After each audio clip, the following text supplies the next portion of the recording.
Eu estou aqui para o Sempre um Papo, em Sete Lagoas, que é sempre um prazer. É uma região que eu gosto muito, né?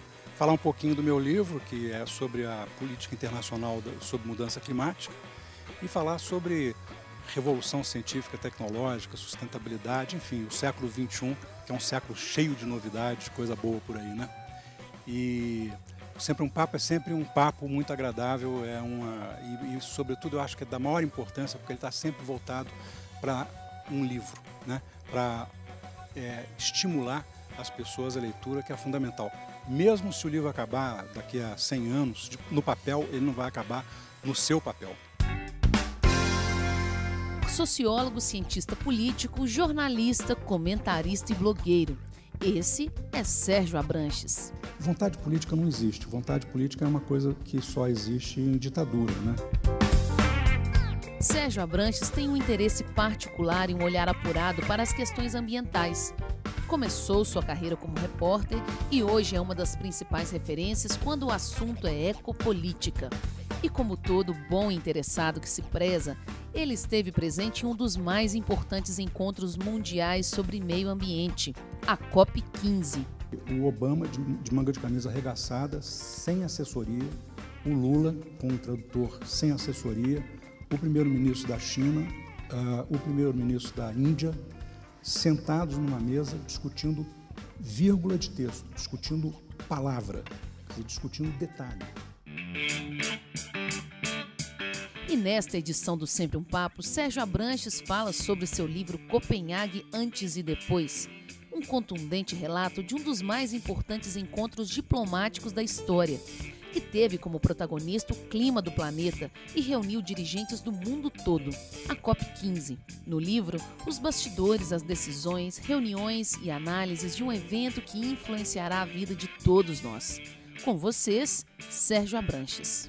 Primeiro a gente tem que fazer o dever de casa, para depois fazer um tratado geral, global, de redução das emissões. Eu gostei muito daquela explicação da conferência de Copenhague, quando ele fala que foi uma conferência que aparentemente gerou um fracasso, mas que na realidade ela plantou uma semente, plantou uma ideia de que alguma coisa tinha que ser feita. O projeto foi muito bacana, assim, porque conseguiu trazer uma visão diferente do que a gente está habituado a ver na mídia, essa coisa toda, sabe?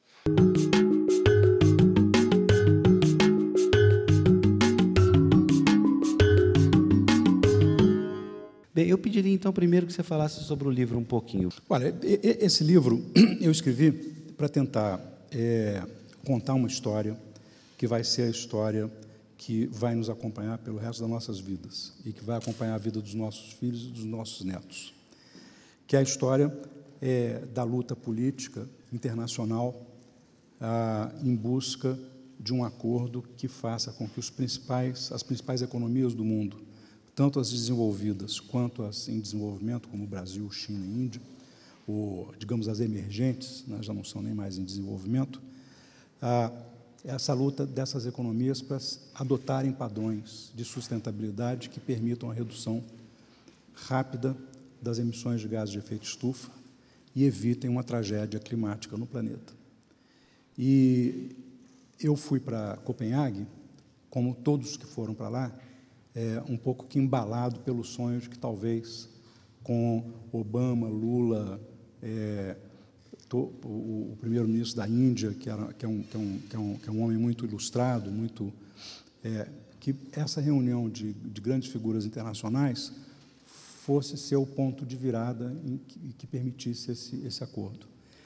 E não foi frustrante.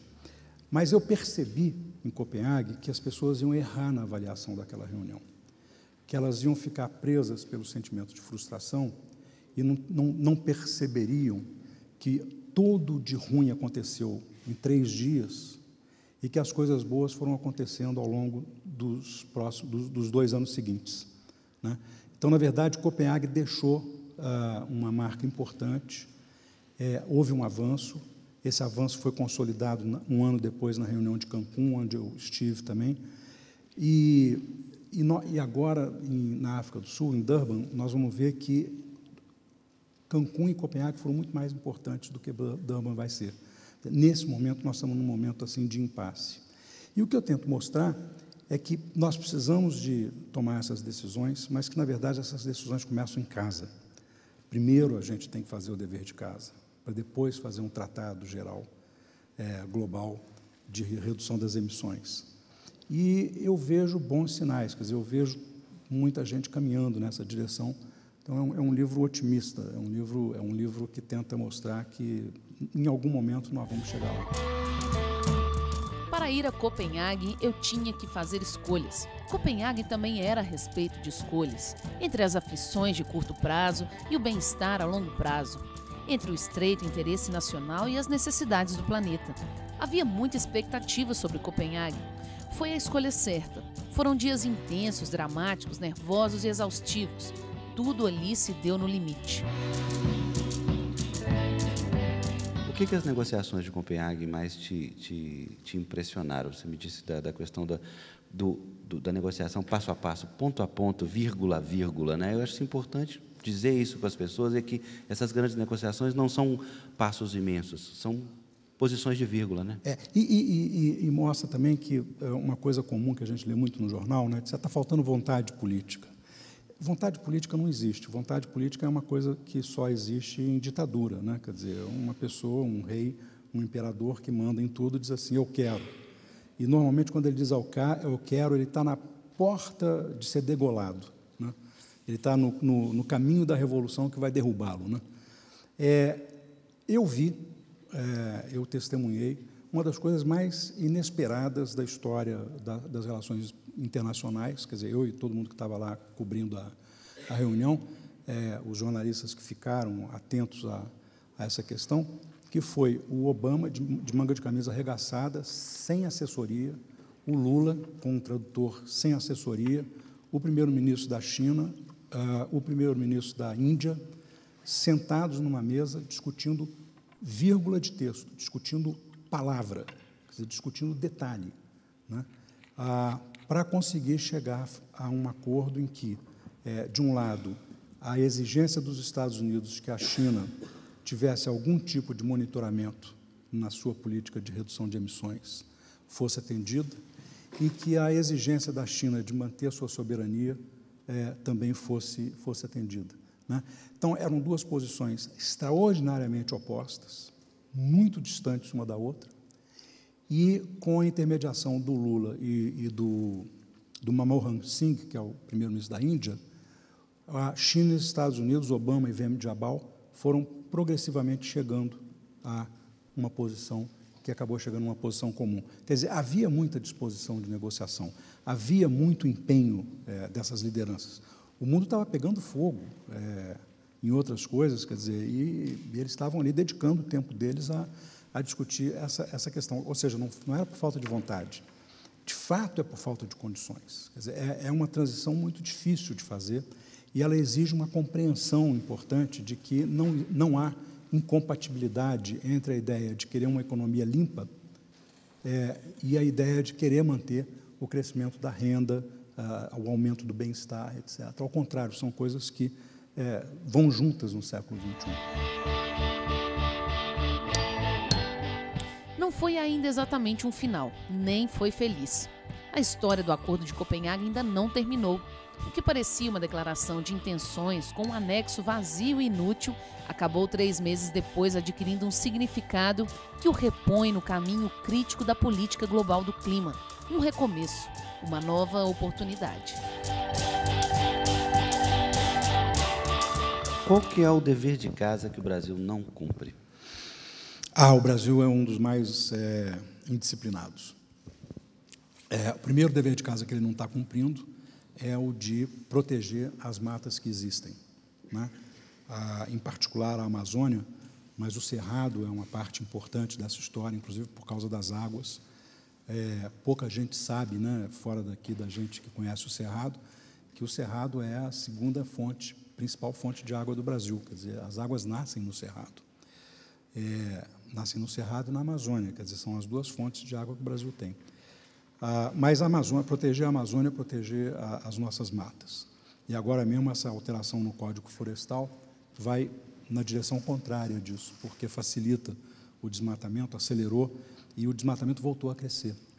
Então, as nossas metas estão muito prejudicadas por isso. A gente precisa é que as cidades entendam que elas são cruciais, porque a maior parte da nossa vida é nas cidades. E a maior parte da energia que a gente consome e a maior parte da nossa mobilidade, ou seja, das andanças que a gente faz, são dentro da cidade. E as cidades precisam, por exemplo, de começar a estimular as pessoas a usarem bicicleta, deixarem o carro individual a maior parte das vezes, que não seja para longas distâncias ou para carregar, né, muita gente e tal. Mas, o que a gente vê todo dia nas ruas das cidades todas, do mundo inteiro, é uma pessoa num carro, né, um carro por pessoa, às vezes um casal, etc. E, evidentemente, que isso prejudica a saúde das pessoas, prejudica a qualidade de vida das cidades. E as cidades elas precisam de se reinventar. Todo mundo vai precisar de se reinventar. Daqui a pouco a gente conversa sobre isso. Eu acho que um aspecto importante da questão é que o mundo nós precisamos nos reinventar, as indústrias precisam se reinventar, e estamos fazendo isso, né? E as cidades precisam descobrir novamente o prazer da bicicleta, fazer ciclovias seguras. O cientista político John Kroniski, do Departamento de Comunicação de Stanford, diz que 70% dos entrevistados nos Estados Unidos confiam na ciência. 75% acreditam que o mundo está esquentando e a maioria aprova políticas econômicas voltadas para a mudança climática. Não é um quadro tão negativo assim. O problema é que a representação da opinião pública no Congresso é imperfeita e o peso dos interesses associados à economia de alto carbono é maior. O que nós estamos pondo em risco é a biosfera, é a parte da vida que garante a nossa vida, né? É essa que nós estamos pondo em ameaça.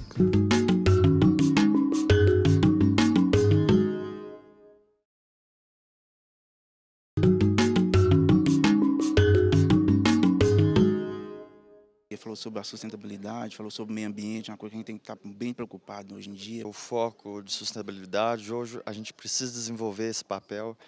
A geração Y de hoje deve sim mudar um pouco a forma de pensar dos mais velhos. A gente deve transmitir esse papel de sustentabilidade, esse papel de qual futuro, qual planeta a gente vai deixar para os nossos filhos. O Sempre um Papo de hoje recebe o sociólogo e jornalista Sérgio Abranches para uma reflexão sobre o meio ambiente. Nesse bloco, um conceito que atualmente faz parte do cotidiano de todos nós, a sustentabilidade. O que é sustentabilidade? Sustentabilidade hoje tem uma definição muito clara. Qual é o principal desafio do século XXI? O principal desafio do século XXI é salvar as nossas vidas. As pessoas falam assim, não, a gente precisa cuidar da saúde do planeta. Não, a saúde do planeta é irrelevante, o planeta está pouco se lixando para nós, ele não está interessado em nós. O planeta é um evento geológico e meteorológico que não está interessado na gente. Marte é um planeta, não tem gente, está lá feliz da vida, né? A gente acha Marte lindo, etc. e tal. É um deserto, não tem ninguém lá. Então, não é o planeta que está ameaçado. O planeta, daqui a 10 milhões de anos, ele vai estar aí, e talvez nós não estejamos, e se baixar um ET aqui, os antropólogos vão ter dificuldade, os arqueólogos desse planeta, de descobrir os traços da nossa existência, da nossa passagem por esse planeta. O planeta vai viver a vida dele, né? O que nós estamos pondo em risco é a biosfera, é a parte da vida que garante a nossa vida, né? É essa que nós estamos pondo em ameaça, que nós estamos acabando com a cobertura verde do planeta, nós estamos mexendo com a atmosfera, estamos aumentando o efeito estufa, e esse aquecimento do planeta vai tornar a vida praticamente impossível numa boa extensão do planeta. O que acontece para um sociólogo, um jornalista como eu, diante dessa frase? Vai ter um momento, se a gente não fizer nada, claro, que um bom pedaço da Terra, do planeta Terra, não será hostil à vida.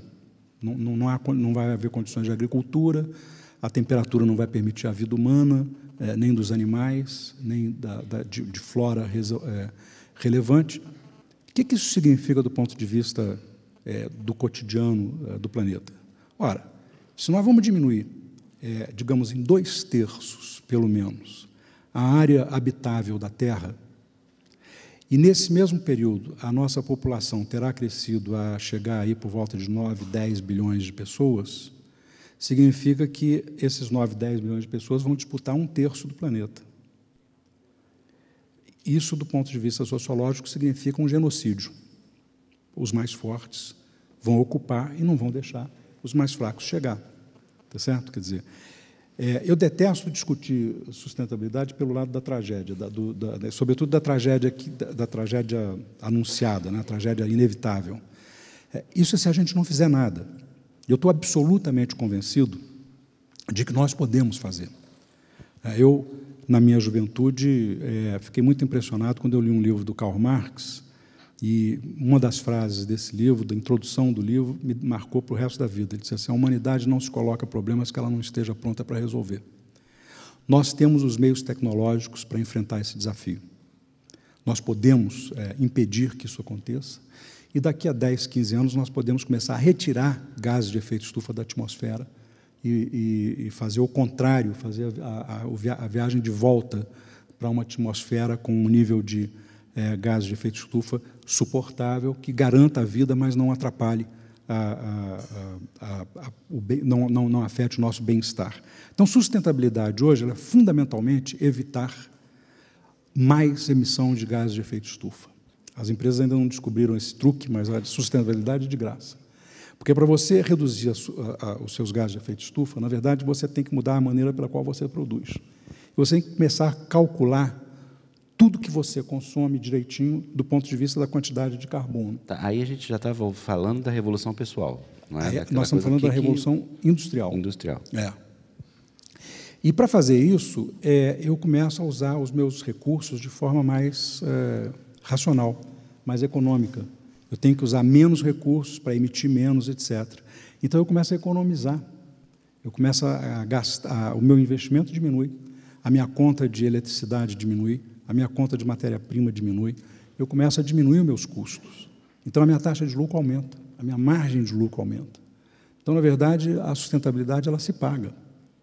Ela não é um sacrifício. Mas a cultura dominante faz com que a gente imagine que é uma coisa, que é um sacrifício. Né? E por que eu acho que a gente vai conseguir fazer? Eu acho que a gente vai conseguir fazer por uma razão fundamental. É porque nós já estamos vivendo um outro processo muito mais positivo de mudança também. Quer dizer, nós já estamos vivendo a mudança climática, mas nós estamos vivendo uma revolução científico-tecnológica, e a gente não está vendo essa revolução. A ciência do clima se desenvolveu por muitos caminhos. Equipes diferentes foram procurar os testemunhos do clima do passado nos lugares mais inesperados e das formas mais inusitadas. Nas velhas árvores, em cavernas, nos corais, no gelo dos picos mais altos da Terra e dos lugares mais gelados do planeta. A ciência do clima é também uma espetacular aventura humana. Apesar de você dizer que não quer isso, é importante você descrever um possível cenário de tragédia nessa situação.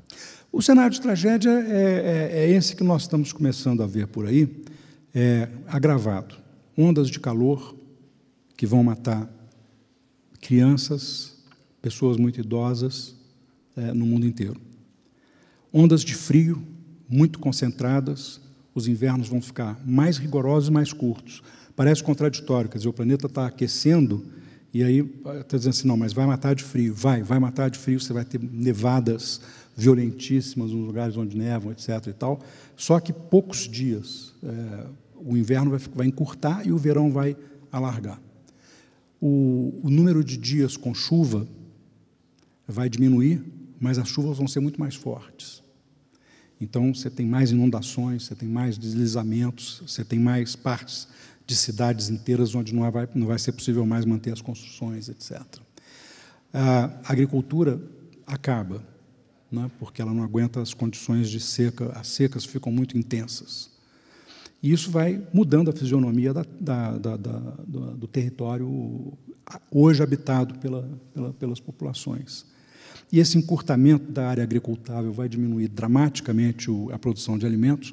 Olha, nos últimos 6 anos, os alimentos ficaram mais caros no mundo inteiro, por razões climáticas.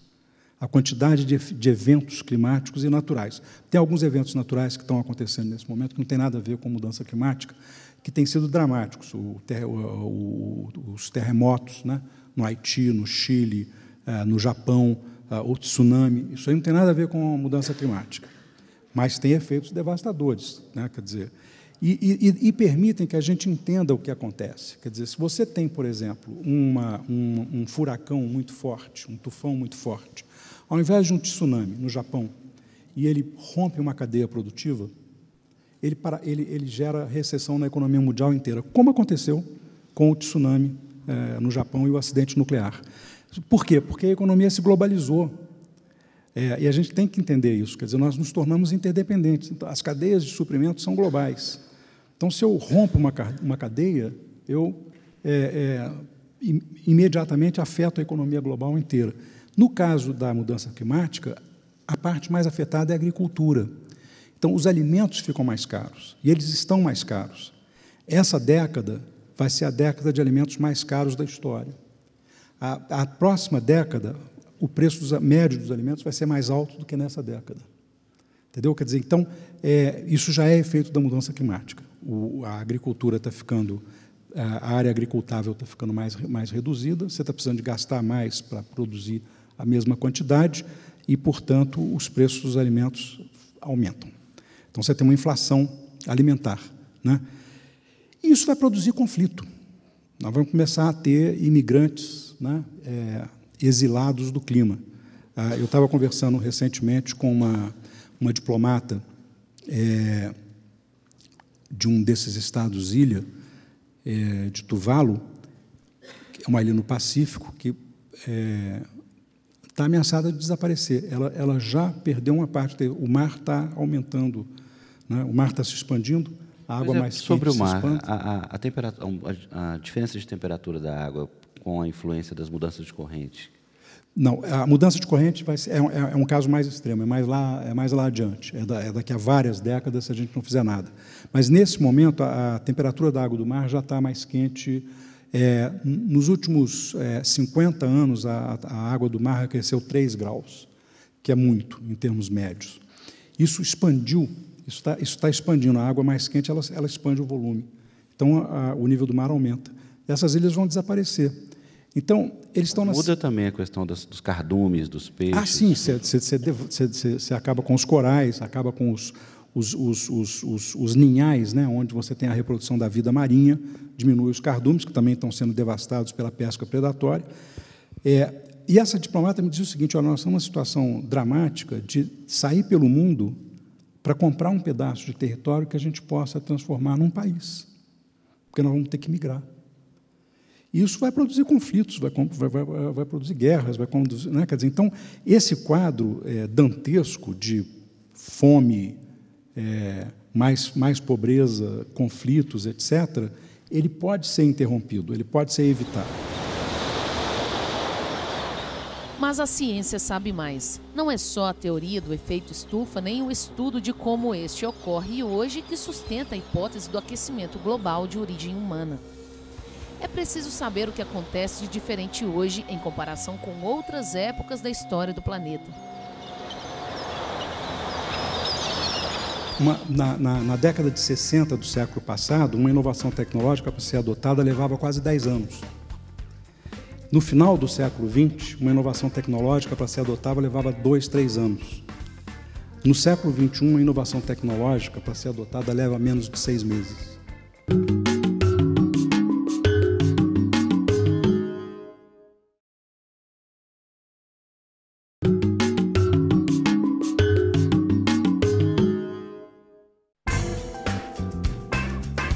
Em um mundo globalizado, as mudanças não param. Avanços tecnológicos nos surpreendem a todo instante. Esses são os assuntos deste bloco do Sempre um Papo com Sérgio Abranches. Todos nós usamos telefone celular e não ficamos espantados com a maravilha que isso é, né? Quem não tinha telefone celular na juventude, como eu, né, A primeira vez que eu fui ao Rio de Janeiro passar férias, eu quis ligar para meus pais, e era o seguinte, tinha uma farmácia que tinha um telefone público, tinha fila, né? E a fila não andava porque o telefone não dava sinal. Quando dava sinal, era uma festa, todo mundo comemorava, batia palma, etc. E tal. Aí a pessoa falava rapidinho, porque sabia que a linha ia cair, né? Aí a gente hoje faz videoconferência, né, com o telefone celular, a gente manda foto, a gente usa GPS, faz miséria com ele. E a gente acha que é natural, que isso é normal. A gente não se dá conta da quantidade de tecnologia que tem embutida aí, né? Eu trouxe aqui, para mostrar, para contar para vocês, no meu iPad, um número. Não vai ligar o laptop, não? Não. Um número que é o seguinte, sobre o iPad, sobre esse aparelhinho aqui. Ele foi lançado em abril de 2010.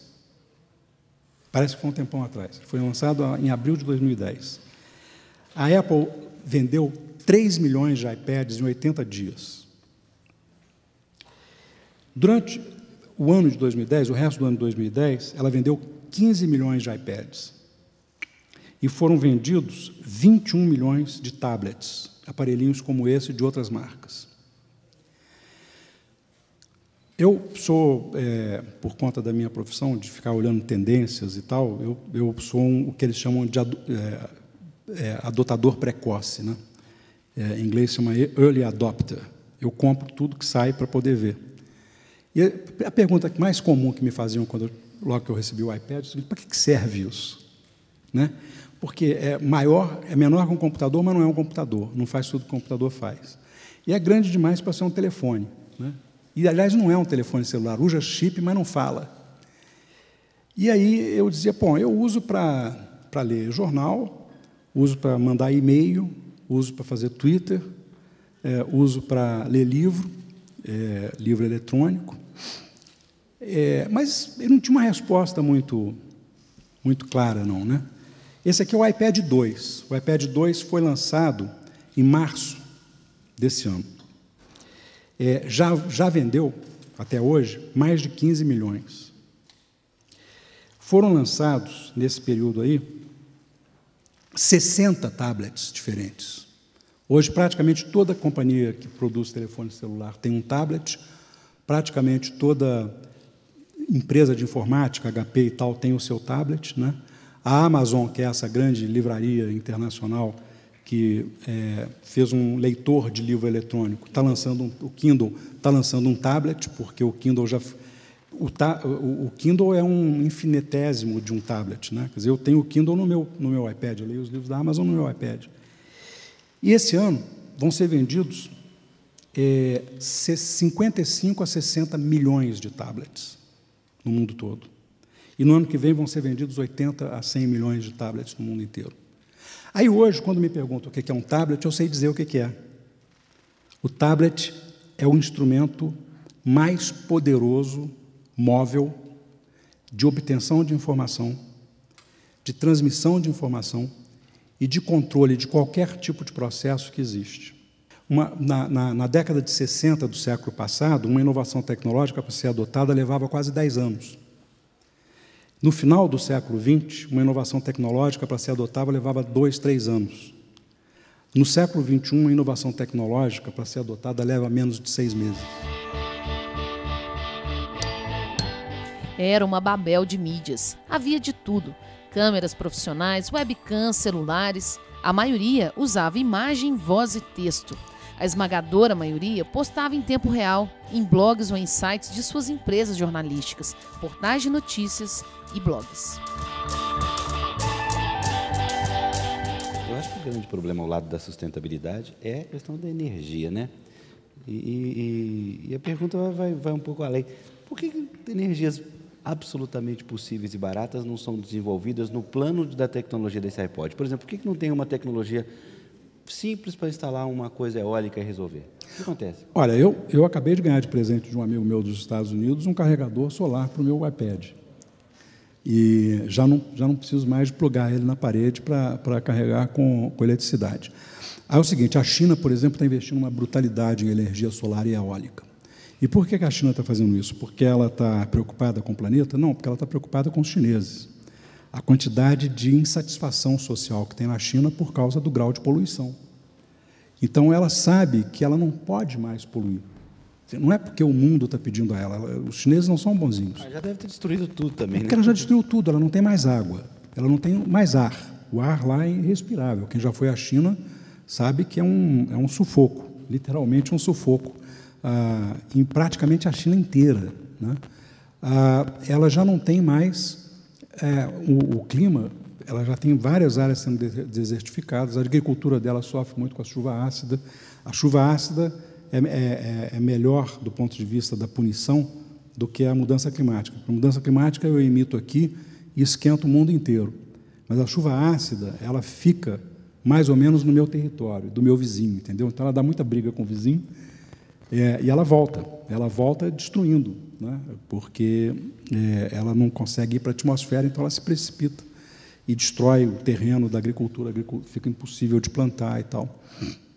Então, a China está fazendo um grande desenvolvimento, a Índia está fazendo um grande desenvolvimento.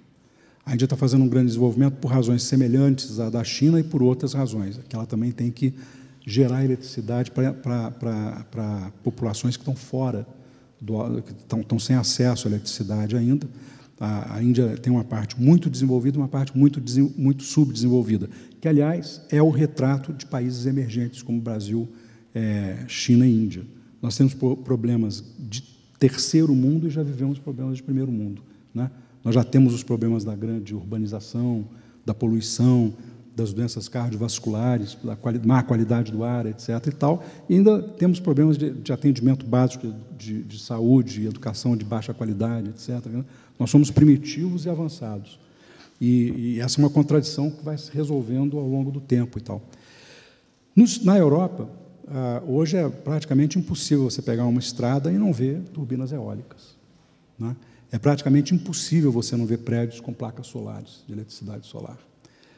No Brasil, nós estamos começando a fazer devagarinho um pouco de energia eólica, mas a energia eólica não é parte do programa de desenvolvimento da eletricidade no Brasil. É um programa alternativo pequeno. O programa central no Brasil é grandes hidrelétricas, termoelétricas a carvão importado da Colômbia e óleo. Os Estados Unidos está investindo muito também em eólica e solar. Essas energias, elas vão dominar as economias. O Brasil vai ter que fazer, é inevitável. Ele vai ter que acabar com esse bloqueio, que é um lobby que junta partes do empresarial, governo, basicamente. Empresarial, governamental. Não tem sentido nenhum investir numa energia hidrelétrica com tanto vento. Não tem. Nós temos o maior potencial eólico do mundo e o governo só mediu o nosso potencial em terra. Não mediu o potencial no mar. E agora um estudante brasileiro nos Estados Unidos acabou de defender uma tese de doutorado, onde, usando dados de satélite japonês, ele mediu o potencial eólico brasileiro no mar. É o dobro do nosso potencial de terra. Por quê? Porque a gente tem vento bom da costa sul até a costa norte. Toda a costa brasileira pode produzir energia eólica. A minha pergunta seria em relação à política brasileira, em relação à energia, à tecnologia, porque nos Estados Unidos, por exemplo, já é comercializado um veículo japonês chamado Prius, que utiliza a tecnologia híbrida nos carros. E o governo brasileiro não divulga nem promove esse tipo de tecnologia em função do pró-álcool. Se existe uma tendência do governo mudar essa linha política em relação à tecnologia nos carros. Essa é uma boa questão. Agora já tem o Leaf, que é totalmente elétrico e tem uma autonomia incrível. O governo realmente, não é que ele não incentiva, ele proibiu, ele bloqueou o carro elétrico por causa do motor flex. Eu tive conversando isso outro dia com a indústria automobilística, ouvindo lideranças da indústria automobilística sobre isso. E o que eu ouvi foi o seguinte: olha, é mais ou menos inevitável, porque você não pode deixar de ter na sua carteira todas as tecnologias e todos os produtos que você tem no resto do mundo. Todas as empresas brasileiras estão sendo obrigadas a fazer carros híbridos e elétricos no resto do mundo, né? Não vão fazer aqui? Isso significa perder mercado. Uma hora dessas, alguém consegue, tá certo? Quer dizer, a China, por exemplo, está desenvolvendo os seus próprios. E não é só o carro, é o veículo elétrico, né? A China está desenvolvendo um caminhão elétrico. nós voltamos a ter os bondes, que já não são mais bondes como os da época dos nossos avós, mas são como se fossem ônibus elétricos, né? Aliás, Belo Horizonte, por exemplo, tinha o trolleybus, né? Mas o ônibus elétrico não precisa da linha, né? Ele é movido a um motor elétrico. E isso é o futuro do transporte nas cidades, quer dizer, não adianta, né? Isso tem a ver, fundamentalmente, com um lobby muito reduzido. Na verdade, eu diria hoje, inclusive, é menos pressão da indústria automobilística do que dos produtores de etanol. Agora, o mais curioso é que todo mundo que tem um motor flex sabe que, ao longo desse ano, valia mais a pena botar gasolina do que álcool no carro, porque o ano inteiro, praticamente, a gasolina ficou mais barata do que o álcool, porque o carro flex com álcool gasta mais, né? Então, e por quê? Porque os produtores de etanol, de álcool, produziram açúcar, porque o preço do açúcar está pagando mais do que o do álcool. E esse aqui é um dos grandes problemas de você ter um combustível e apostar, como o Brasil está apostando, num combustível que compete com uma cultura. Quando o açúcar estiver com preço baixo, vai sobrar etanol. Quando o açúcar estiver com preço alto no mercado internacional, vai faltar etanol. Não há problema em duvidar das conclusões científicas. Duvidar de si é um atributo existencial, filosófico, da ciência. Se um cientista em particular não duvida de suas próprias conclusões, outros duvidarão e tentarão rejeitar suas hipóteses. Mas o farão com os métodos e os rigores da ciência, não com acusações pessoais ou ataques à integridade dos pesquisadores. A ciência vive da dúvida. O ponto da questão é que as cidades elas têm que ser autossustentáveis e elas têm que ser autogovernadas. E autogovernadas significa o seguinte: o prefeito não pode ser um imperador, né? Quer dizer, a comunidade tem que tomar decisões. Ela tem que ser chamada a participar e ela tem que se chamar a participar.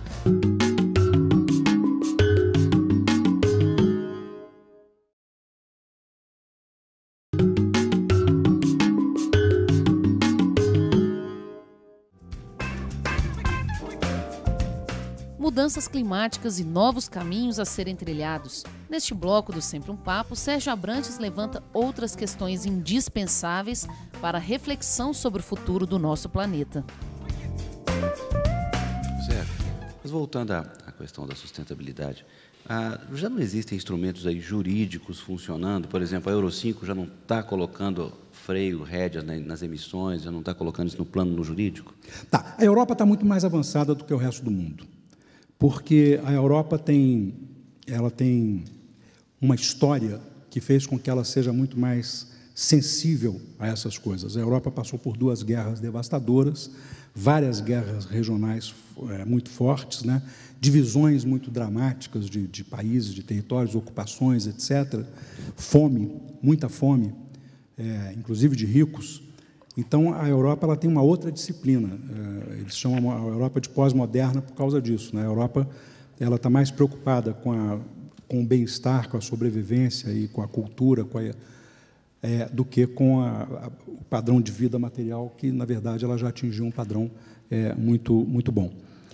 Então, a Europa criou regras que mostram que é possível seguir. Quer dizer, ela criou regras, por exemplo, para combustíveis, para a indústria química, etc., e a indústria química europeia não morreu, tá certo? Quer dizer, hoje, várias cidades europeias já não pode mais entrar carro no centro da cidade, ou então, para entrar, tem que pagar pedágio, um pedágio caro, que faz com que as pessoas prefiram não pagar. A Holanda já investiu mais de 50 bilhões de dólares para desenvolver tecnologia para poder viver dentro d'água. Na verdade, ela vai ter que viver sobre a água, né?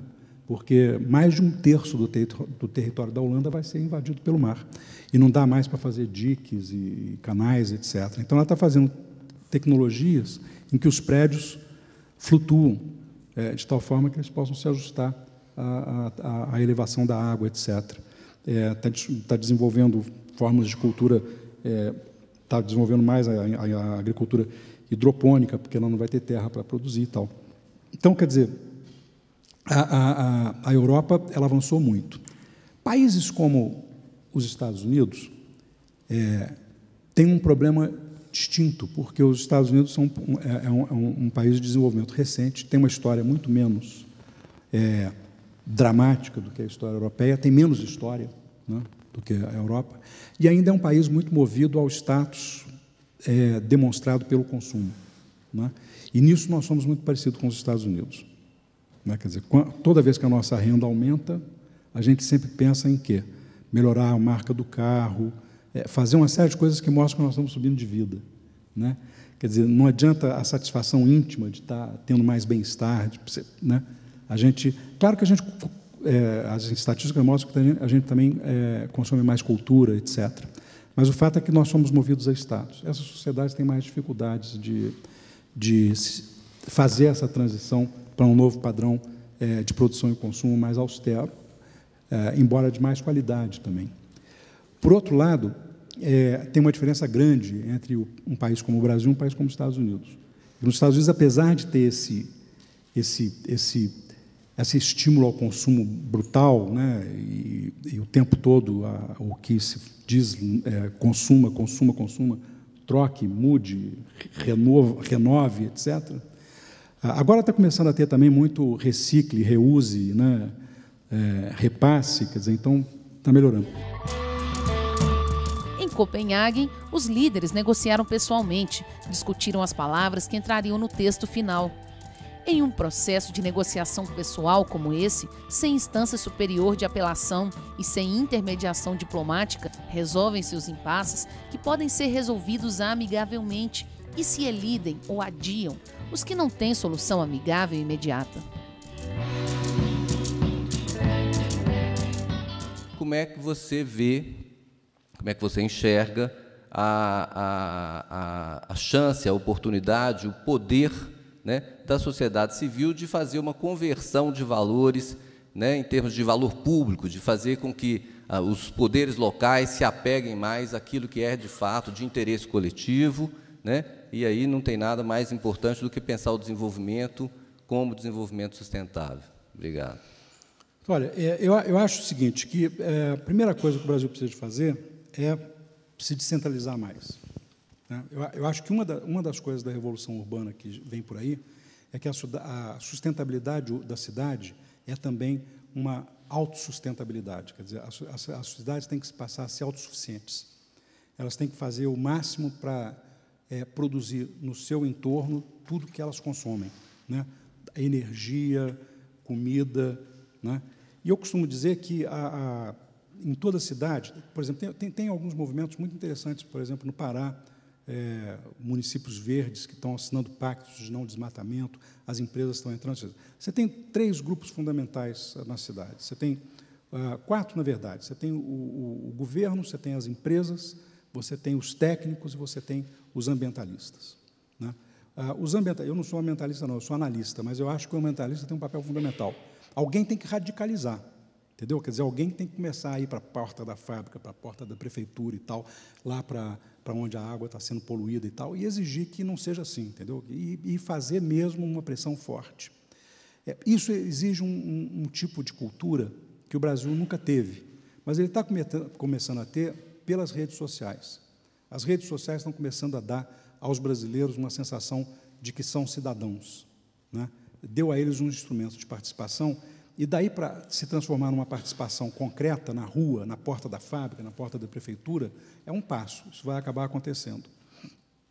Então, o primeiro ponto da questão é que as cidades elas têm que ser autossustentáveis, e elas têm que ser autogovernadas. E autogovernadas significa o seguinte: o prefeito não pode ser um imperador, né? Quer dizer, a comunidade tem que tomar decisões. Ela tem que ser chamada a participar e ela tem que se chamar a participar. Ela tem que se mobilizar mais, ela tem que discutir tudo que o prefeito diz que vai fazer e dizer não para as coisas que não concorda, dizer sim para as coisas que concorda, né? Então, esse processo de reenraizamento, de retorno do cidadão à sua cidade, passar a transformar o amor que ele tem pela cidade dele numa coisa ativa, de dizer o seguinte: eu quero fazer parte do destino dessa, eu quero dizer o que essa cidade precisa. Né? Eu já vi coisas fundamentais. Patos de Minas, eu vi uma senhora aposentada, uma diretora de grupo escolar aposentada, que resolveu cuidar dos meninos que não tinham jeito na escola. Ela só dava aula para aluno problemático. E resolveu todos os problemas, porque um tinha o professor de matemática que ele não gostava, o outro que era não sei o quê e tal. Todo mundo se alfabetizou, todo mundo acabou fazendo vestibular. A cidade decidiu, num determinado momento, há muito tempo atrás, isso nos anos 90, que ela não queria que tivesse nenhuma criança fora da escola. E acabar com o analfabetismo, adulto e jovem. E acabou. Isso foi um movimento da comunidade junto com a empresa local. Fizeram uma parceria e aí o governo teve que entrar. Quer dizer, aí o prefeito, o que vai fazer, né? Se dois dos grupos mais poderosos da cidade querem. Então, as cidades precisam de aprender a fazer isso. Eu quero. E se eu quero, eu posso. E se eu posso, então, vamos ver como é que a gente faz. A outra coisa do sustentabilidade é o seguinte: uma cidade sustentável é uma cidade muito mais agradável e muito mais bonita. É uma cidade que tem mais verde, é uma cidade que tem mais praça, é uma cidade que a alocação das atividades da cidade é mais bem planejada. Ela é uma cidade que cada ponto é mais autossuficiente, tem todos os serviços para diminuir a quantidade de trajeto que as pessoas vão fazer. É uma cidade que precisa de menos asfalto. Se ela gasta menos dinheiro com asfalto, a prefeitura, fazendo essas ruas afastadas enormes, você passa com praticamente nada em volta e tal, terrenos vagos, prédios abandonados, aí você anda quilômetros e quilômetros de asfalto, todo mundo feliz com asfalto. Não, asfalto é uma bobagem. Asfalto é ruim. Asfalto é ruim. Né? Bom é estar tudo perto. Bom é praça. Bom é botequim na praça, a escola na praça, a igreja na praça, tudo na praça. Tudo em volta de onde eu moro. Né? Em todas as cidades grandes estão se transformando em pequenas cidades pequenas, dentro delas, se reorganizando. Nos Estados Unidos e na Europa, o jornalismo que está fazendo mais sucesso, está dando mais dinheiro, e aonde estão sendo empregados os jornalistas, porque o jornalismo hoje não dá emprego para ninguém, no mundo inteiro, é o que eles chamam de hiperlocal. O que é o hiperlocal? É o jornal que cobre o bairro, né? Cobre cada local da cidade. Se é uma cidade pequena, cobre a cidade. Nos Estados Unidos tem um dos exemplos mais bem-sucedidos disso, é um jornal que chama Oakland Local, que cobre só a cidade de Oakland, que é uma cidade que tem problemas sérios e que também tem iniciativas muito interessantes. E as cidades que fazem isso, né, elas estão se transformando em mecas, elas atraem gente inteligente, elas atraem boas empresas. Entendeu? Você diz, não, essa cidade é uma cidade verde, bom, então eu quero ir para lá. Né? Então, elas produzem mais cultura. Então, as cidades mais verdes do mundo hoje, no mundo inteiro, Europa, Estados Unidos, países emergentes, em desenvolvimento, as cidades verdadeiramente verdes, que já conseguiram esse caminho, que são sustentáveis, que são agradáveis, são as cidades que estão atraindo as pessoas mais inteligentes, os melhores professores, os artistas. Obviamente, o que acontece? Elas se tornam mais ricas. Então, a riqueza está associada hoje à sustentabilidade, não ao contrário. O senhor, como blogueiro, também acha que essas redes sociais, os blogs, são, sim, a tendência para a nova ferramenta de educação ambiental no Brasil? Blog, Twitter, Facebook, essas coisas, né? A mídia e a rede social são um instrumento revolucionário de troca de informação. Está transformando a política, está transformando o jornalismo, está transformando a literatura, está transformando o mercado editorial, o mercado cinematográfico, o mercado fonográfico, está mudando tudo, né? Porque hoje as pessoas podem produzir coisas que antes só grandes empresas podiam produzir. Né? E, por outro lado, o que aconteceu no norte da África e no Oriente Médio, de repente, uma revolução começar com um rastilho, através, sobretudo, do Twitter e dos blogs.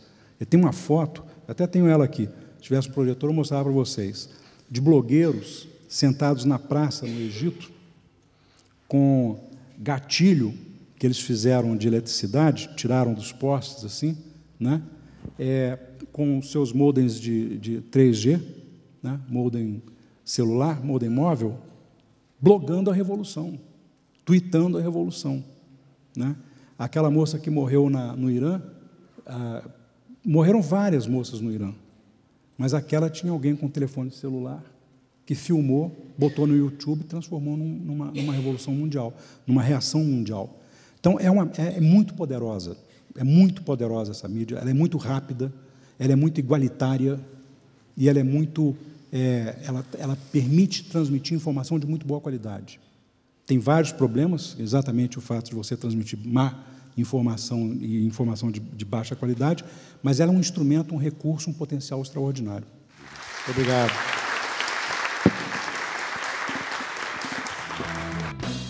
É isso. Como ensinava Guimarães Rosa, meu quase conterrâneo, nascemos para aprender. Aprender tanto quanto a vida permita. Você sabe que quando eu pego essa estrada aqui, eu já começo a me sentir em casa, né? Já vou ficando feliz. Eu sou de Curvelo.